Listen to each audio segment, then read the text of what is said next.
Hey, welcome to another episode. It's number 2. It's me again, an Astro Tech Quest. How we feeling? Today, let's just go over some news that's trending on tech and astronomy or astrophysics around the space exploration field. I have some additional things to say. Along with Spotify or wherever you're listening this to, I basically got my podcast across 4 platforms: Spotify, YouTube, SoundCloud, and Apple Podcasts. So check those out if you haven't. And there's a good chance they're probably listening to one of these platforms, but if you haven't on the others, might as well check that out if you have an account on them. Alright, anyways, let's have some fun today. We talking about some of the latest tech/space exploration news. Let me know your opinions in the comments if you're listening to this on YouTube. After the episode, make sure to follow, subscribe, like, share, do whatever you want from wherever you're listening to. Alright, so one thing I want to talk about today is, can AI develop emotions? This is a really weird concept. AI develop emotions? Why are people trying to make AI more like humans? Don't you not want AI to take over the world? It's a really weird topic, but at the same time, it's some pretty hard work done by a bunch of AI researchers and coders. They're trying to make this a possibility, and they're getting pretty close to it.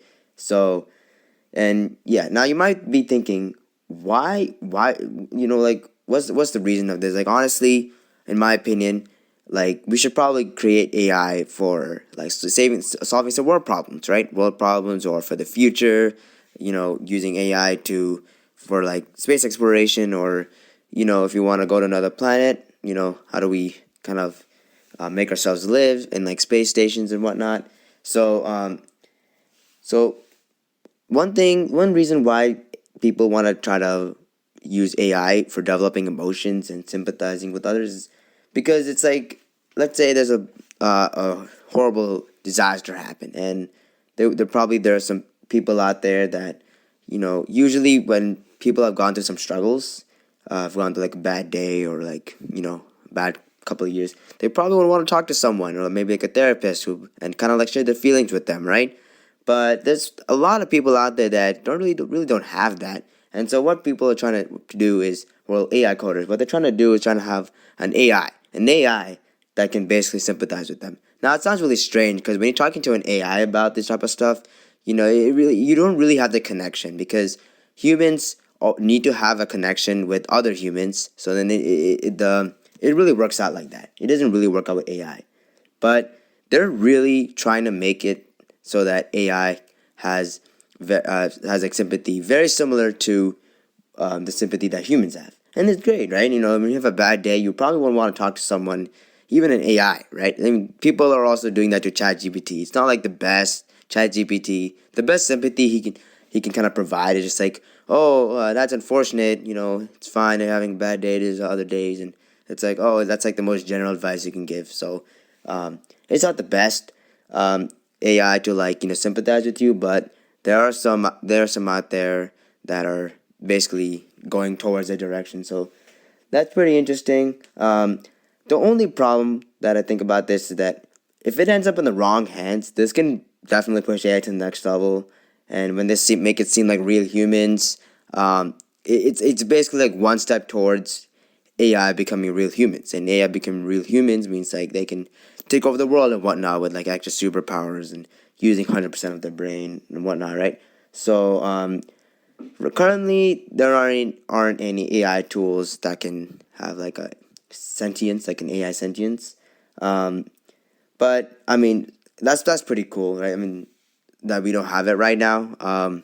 We'll just stick to therapists for now. We're pretty far away from making this technology actually true. But then again, AI is a rapid growing industry. There's so many companies working on different projects and different types of AI. It's also a lot of us young scholars are so passionate about AI that a lot of people want to go into that data science field. And because of this, within the next decade, this AI developing emotions and sympathy and all that, this could actually become a possibility. And look, it's pretty cool, but honestly, it could happen, and it's some pretty cool technology, but I wouldn't really worry about it too much. Honestly, like it's I think when coders really try to develop this AI, they should also think about the boundaries of this AI. So in my opinion, I think AI will be pretty close. They'll be pretty close to having having feelings for others, or like even their own feelings and emotions and whatnot. So they'll be pretty close, but not exactly like how us humans feels, because us humans are pretty complicated. It's a pretty complicated system, and that's why making a robot exactly like a human, not just like its physical appearances, but also the mental thinking and all that. I don't think AI will get like exactly at that point. In the future, it'll probably get pretty close, but not exactly, for sure. Um, and I would say that people, instead of focusing on these type of stuff, I think that they should probably use AI for some world, world global issues, right? Like climate change and space exploration, or even like the Maui fires. Like if there's anything that's out there that can help them, right? So again, just like something similar to that, I feel like people should mainly focus on, because those are kind of like the big priorities, right? Like AI developing emotions. It's cool, but it's not like one of the main priorities that we want to really, or that we're really interested in. So, yeah. So that's just my opinion on it. If you have your own opinion about like whether they should develop AI that can have feelings for others or having feelings for themselves, let me know. Down in the comments, or if you're watching this on YouTube, or if you're watching this on Spotify, go ahead, go to YouTube, search up Astro Tech Quest. It's hopefully the first result that comes up for you. If it's not, um, if you're listening to Spotify, there's probably like a description that will kind of like take you to the YouTube link of my Astro Tech Quest YouTube channel. So that's pretty cool, and it's the same thing on SoundCloud and Apple Podcast. For YouTube, I don't have any links outside of YouTube. I need to get that done and working, but if you want, you can just search that up on your own. All right. Now, last episode, I promised that I wanted to have a space exploration type of news, and because last episode I was talking mainly about tech and AI and whatnot. So this time, let's get into some space stuff. As promised, it's an Astro Tech Quest. So here we go. This is pretty recent in the news. There's an exoplanet out there that is pretty dense, and it is made of they're saying it's made of steel. It's not really made of steel, but they say that because it's as dense. It's not as dense. It is more dense than steel. So let's think about it. Or let's delve into it. There's an exoplanet that's so dense it's basically denser than steel. It has a size that's very close to Neptune's. It's called TOI-1853b.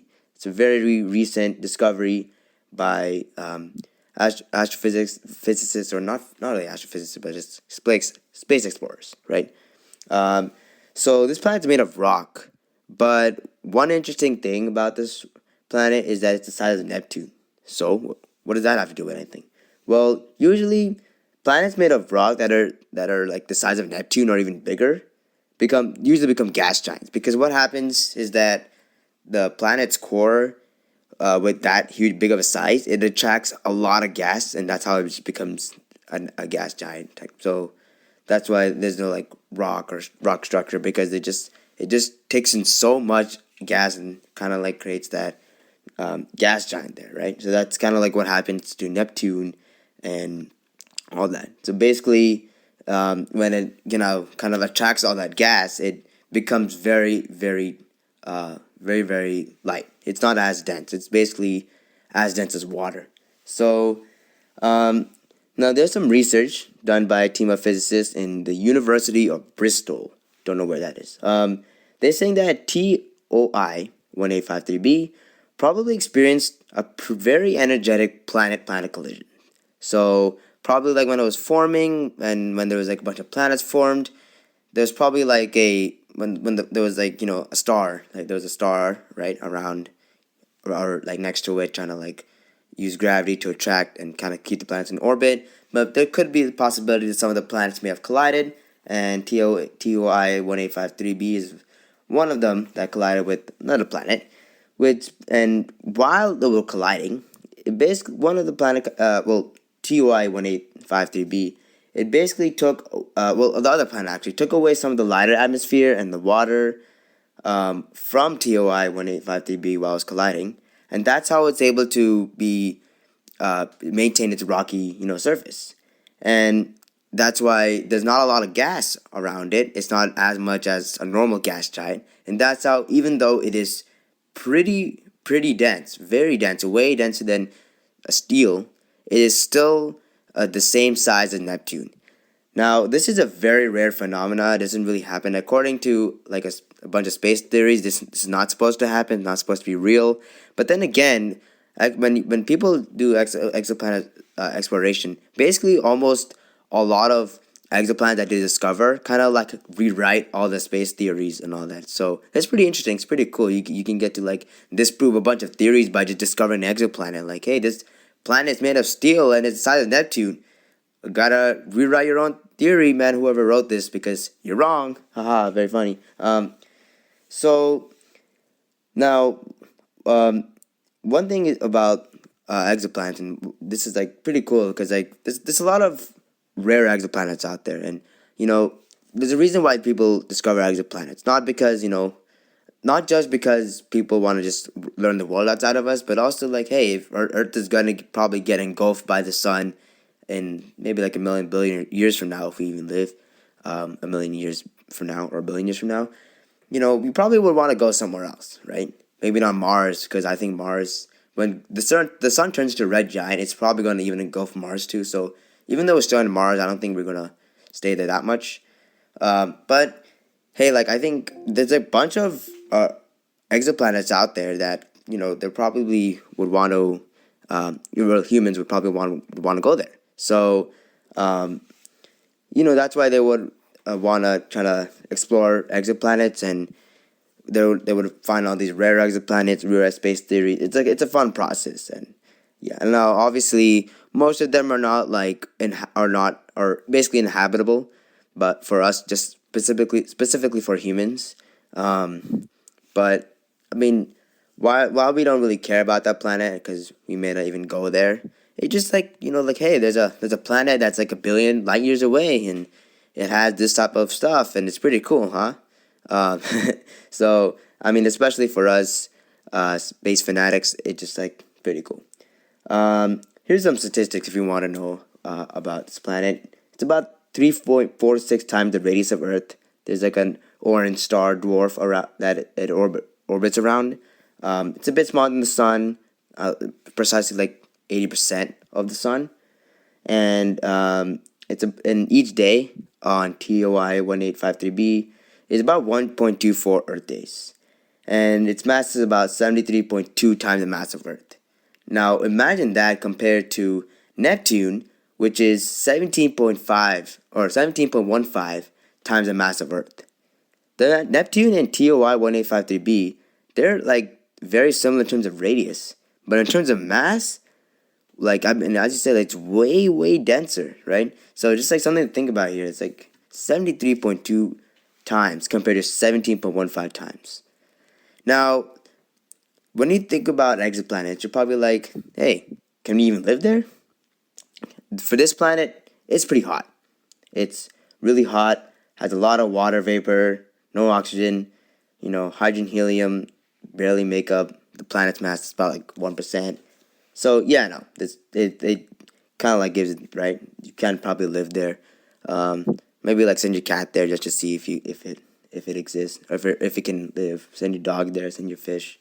Send your turtle, or send your snake, bird. Okay.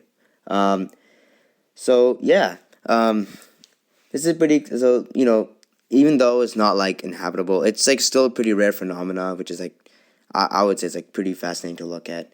So yeah, and hey, if you want me to talk about how people are able to recognize exoplanets, maybe I can save a episode for that, a whole new episode for that. So if you're interested, you can let me know.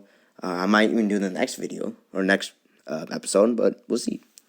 All right. Anyways, sign off for today. Hope you enjoyed this episode. Check the link in the description again. It's not on YouTube, unfortunately, because YouTube is kind of annoying, but Hopefully we'll get out there soon. But if you're on Spotify, SoundCloud, or Apple Podcasts, there's a bunch of links down below. Check them out. Follow, like, subscribe.